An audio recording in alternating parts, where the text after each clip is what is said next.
Hey viewers, it's me again, back with another Pokemon Digimon drawing video. So, I have a question for you fans.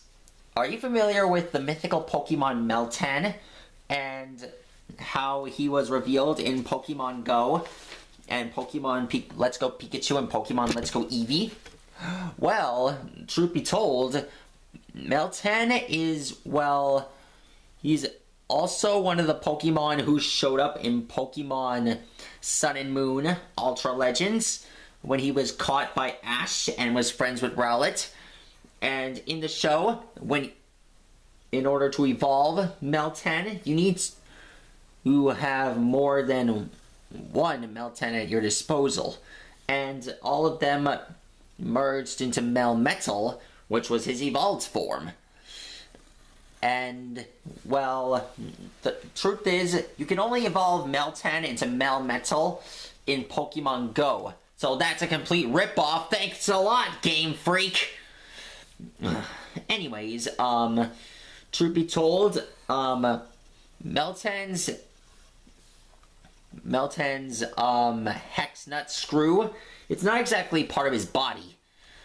It's actually a detachable item that can be reattached and can be used as a weapon, at least, or an interactor.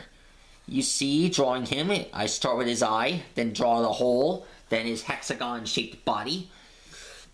And here's Meltan's liquid form. It kinda looks like Ditto.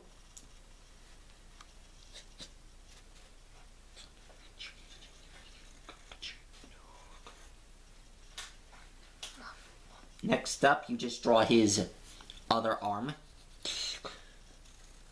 And, well, there we go. Okay, last up, you have to draw his tail. You have to draw his long, stinger-like tail back here. And be sure to add 2 stingers on the back side. You must know, viewers, Meltan is a steel type, and his moves are Flash Cannon, Headbutt, and, well, Iron Defense. Basically, that's all the moves I know for now. But this video has been a bit easy for you folks. So what do you think? That's how you draw Meltan. Make sure to leave a comment below and how you feel about this video. I love you viewers out there. Toodaloo!